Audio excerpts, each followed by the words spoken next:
Welcome to our video series on advanced Dreamweaver features and techniques. In this video, we'll explore the Preferences options.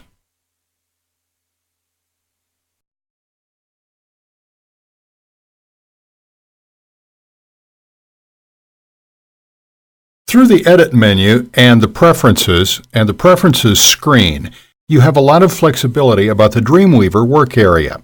And you can choose different categories here, different categories of options. So, for example, let's quickly go through some of the most important ones. Document options. Some aren't so important, such as whether you see the welcome screen or not. Do you want a warning when opening a read-only file? And a read-only file is a file that you can't actually make changes to. Or if you do make changes to it, you would have to save the file Save As. You would have to do a Save As to give the file a different name. And update links when moving files, prompt, never, or always. Generally, I would say it would make sense to prompt for that. I won't go over all these options. Some of these are quite specific to HTML and how you want your HTML to look. For example, use strong, the strong tag, and M, the emphasis tag, instead of B and I, bold and italic. It doesn't make a huge amount of difference, but you can decide to set that up automatically so that whenever you're working with Dreamweaver in the visual editing view, whenever you bold some text, the strong tag is used as opposed to the B tag. Use CSS instead of HTML tags even. That's probably a good idea. You don't want to be using a font tag, you want to be using CSS. And Dreamweaver allows you to do that automatically. Here, when centering, do you want to use the div tag or the center tag? Again, that's an HTML question you have to decide about. It doesn't really make a huge amount of difference. Then spelling dictionary. You can use English American or English British, English Canada, and other languages as well.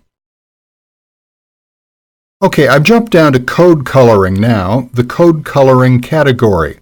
Document type.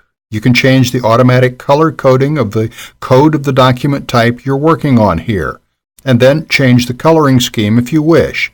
Edit coloring scheme for HTML, and it shows you how it looks currently, and you can choose different colors and different font options for the different types of code that make up your page. For example, HTML form tags. They're currently in orange, such as here, and you can choose to change that, if you wish, as default for the code. And it doesn't actually change what the web page looks like. All it changes are the colors of different types of text when you're working at the code level. Code format category. Indent with 2 spaces or 4 spaces or whatever you wish. Or with tabs. You can change that. Tab size, you can change how many spaces to one tab, automatic wrapping, yes or no, default tag case, and so on. So really, in the code format screen, you can make changes to how the code formats.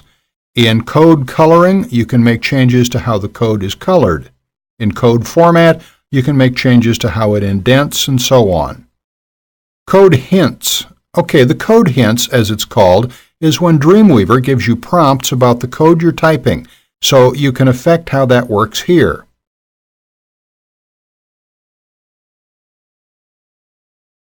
Code rewriting.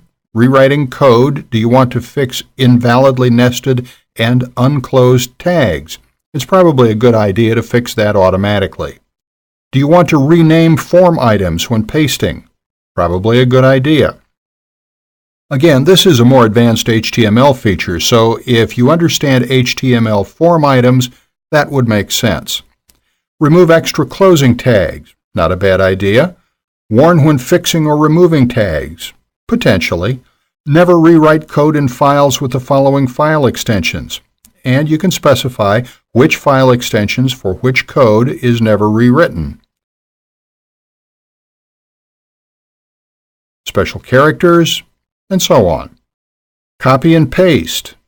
Edit, paste from other applications into Design View pastes, text only. In other words, you could copy a bunch of text from Word and into Dreamweaver.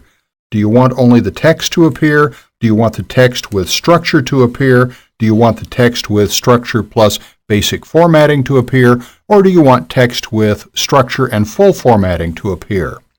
So you can choose what happens when you paste text, or when you paste sections you've copied from other documents into Dreamweaver.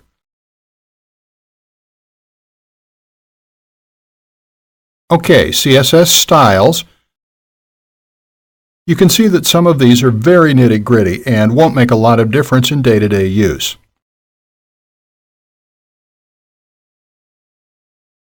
Okay, File Compare. Choose Application to compare files. Before comparing two files, you must install and select a third-party file comparison utility. Okay, File Types Editors. Here you can specify the different file types in which editors are used. So here, extension PNG, a PNG file, opens up in Photoshop. A GIF file opens up in Internet Explorer primarily, or secondarily in Photoshop. So here you're listing which software you're using in collaboration with Dreamweaver, alongside Dreamweaver, such as WAV, a WAV file audio format. And how about MP3?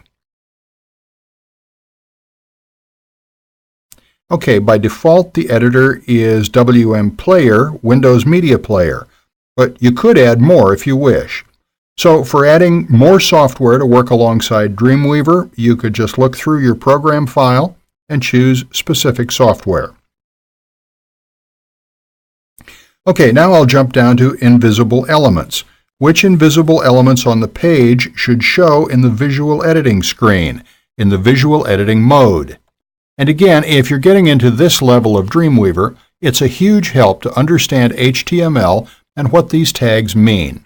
For example, named anchors. That basically means that you've specified a part of the page that when you click on the link, it jumps to that part of the page. It's anchor on the page, and when you click on a certain link, the visitor jumps to that part of the page. Scripts. Scripts are code that makes your web page interactive, and it's generally behind the scenes.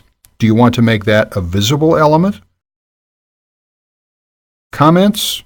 Okay, I would generally say you don't want those to be visible because comments are they don't display to people visiting your page. They're just there to help other people working on your website.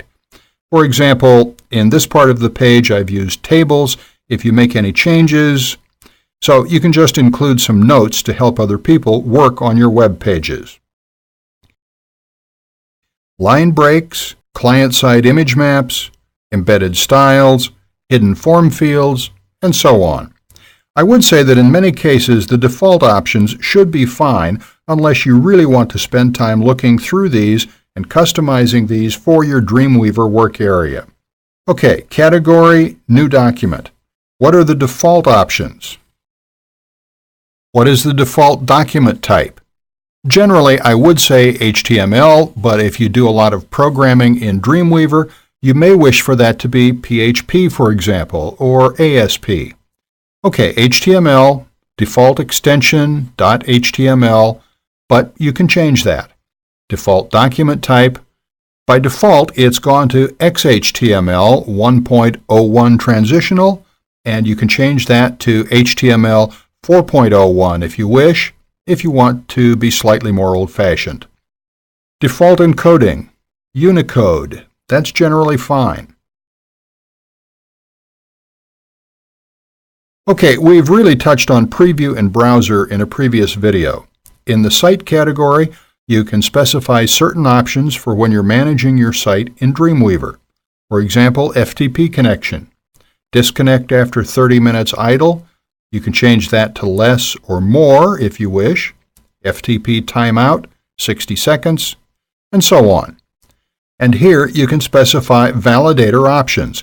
We've touched on validating in a previous video. If no doc type is detected, validate against, and then select what you want to validate against. I wouldn't say cold fusion is particularly common, so it wouldn't make a huge amount of sense to leave that, but HTML4 makes sense, and you can specify options. Validator options. Do you want to display errors, warnings? For example, you can choose just to display warnings. Those would just be the most important results. But let's leave it at all enabled for now. Okay, so let's OK that, and we're done with all the changes to the preferences. So if we OK that, and we're done, and we've now customized our Dreamweaver workspace more to our liking.